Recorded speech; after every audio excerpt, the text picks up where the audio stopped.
I have not played Cities Skylines 2 ever since the launch. When I first played it, I thought, okay, this is good. There are improvements compared to Cities Skylines 1. There's a lot of things I like. I like the new road building tools, the milestones, etc. And then I got into playing it more and more, and I started seeing the cracks form, especially in regards to performance as I went on, and I got very disappointed. And like with most people, I completely stopped playing the game. It's only till now I've just picked the game back up again, and I did say in my original review that I would re-review the game after quite a few updates have come out. So seeming that we got the beachside, whatever it is called, beach resort DLC come, which eventually became a free update, which we'll go on to later, I decided that was a significant enough milestone to do another review. I just want to say I really like the in-game mod loader. Apart from freezing and crashing my game on one occasion,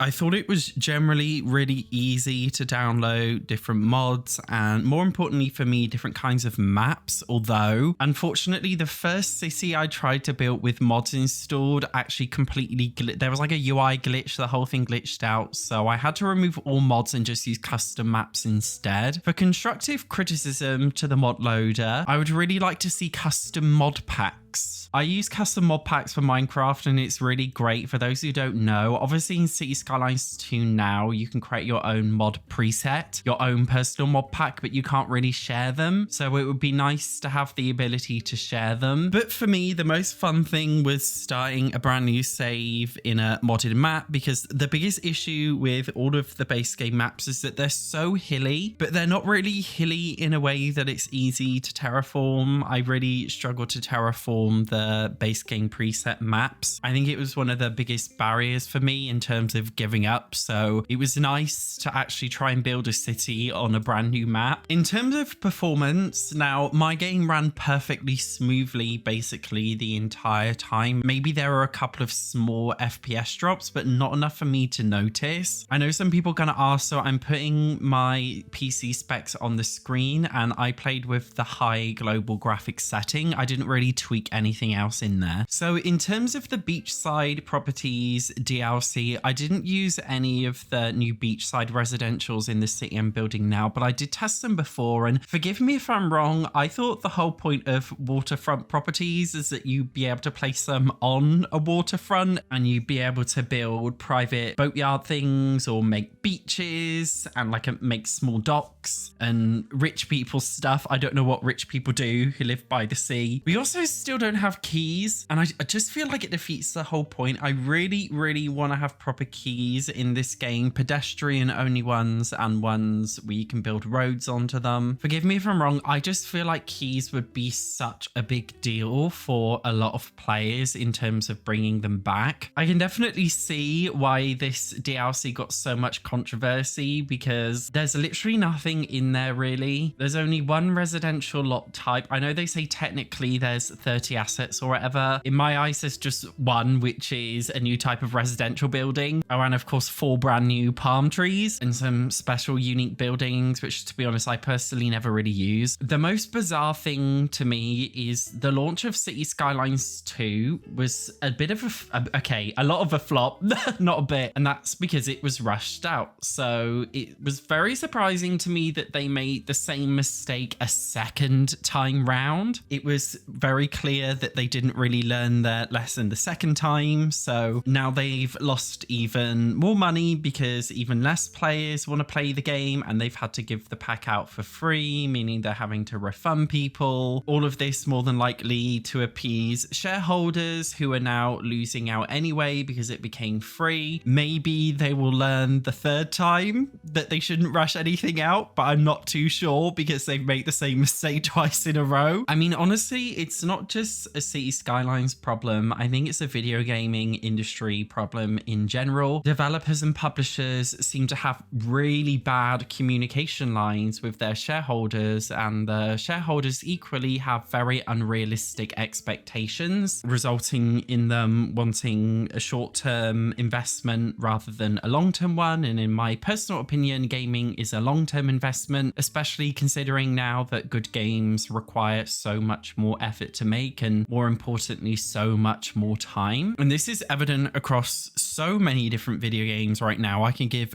so many different examples, but without going on a tangent too much, I really hope the next round of content will be fleshed out. As far as I'm aware, they're not releasing anything until 2025. Hopefully that will be enough time. Anyways, in terms of the actual gameplay now, I don't really feel like it's changed that much since I first started playing. For zoning and population control, I just want to say my city required a weirdly high amount of commercial zoning, which was an issue when I first played when it first released, and I don't really understand why, especially when the game kept complaining that there wasn't enough customers for all the shops, even though it wanted me to build commercial zoning with absolutely no residential. I also don't like the fact that the game forces you to either build low, medium, or high density, and you don't really have control whether you want to force all of your Sims to live in horrible low rent budget housing. If a Sim wants to live in a bright green zone, they will refuse to live in a dark green zone, and it doesn't really make much sense to me in terms of hindering your creativity as a city builder. And I just feel like in general, zoning does need a lot more balancing. My personal theory is the game is trying too hard to overcompensate for medium and high density housing by making you put in so much commercial, but it just feels very unnatural. I still also have some issues with the building sizes. I personally would love to see a couple of smaller clinics, smaller schools, especially ones that I could use in the outskirts of cities where there's a lot less residents living there, because I've always liked the idea of making some villages. To be honest, I wouldn't mind paying for this as some kind of DLC, like a villages DLC where everything is a lot smaller. There's some other random building tweaks I'd like to see as well. For example, radio towers having a much wider radius, as well as having those being a lot smaller. I'm also still a bit annoyed about the lack of pretty things.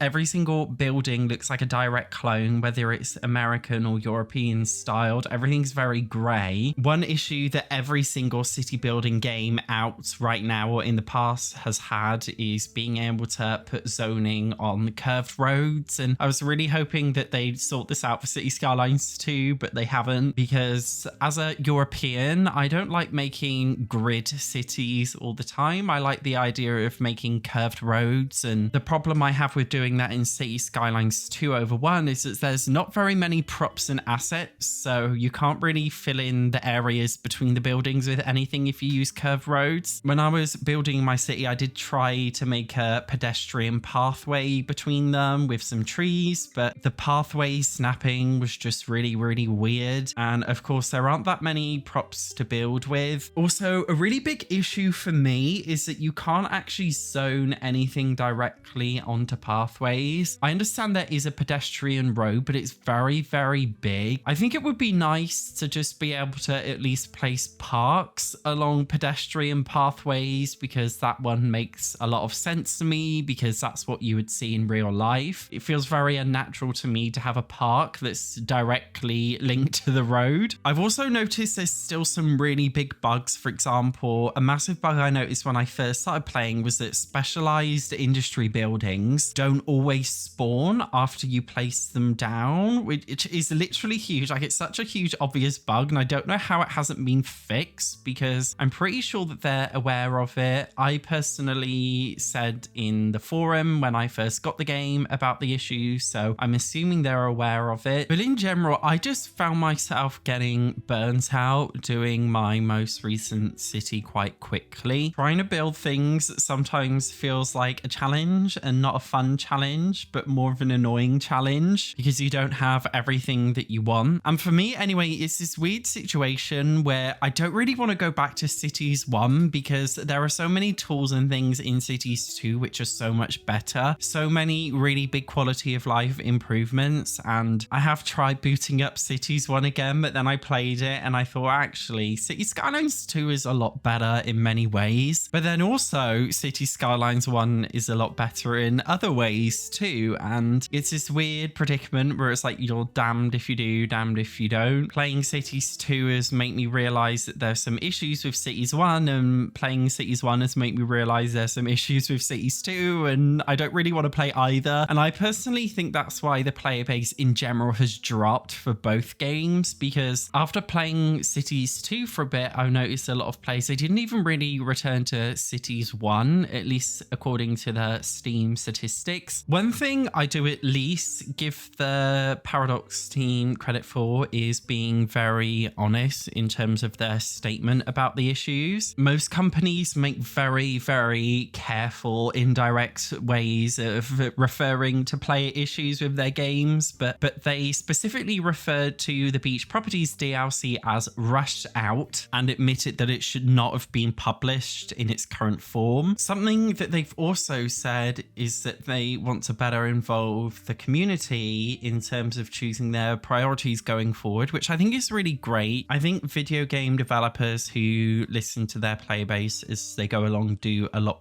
better. I'm only hoping that they don't just listen to Cities Skylines influencers. I feel like content creators often do have different priorities to the general player base, because I guess they look at the video games in slightly different ways, which is something that I've noticed as a content creator myself. They have said that they've made a small group of player representatives who are content creators, but I personally think that they should do more in terms of maybe general player-wide community surveys, or at least some way to quantifiably gather user data from the general player base. Right now, I would say the game kind of feels like a toxic boyfriend or girlfriend, someone who you know's not good for you, but you keep giving them second chances because you ignore all of the red flags. This kind of feels like the relationship I have with Cities Skylines 2 now, although if they rush something out a third time, I think that will be a nail in the coffin for the majority of players. Once a fool,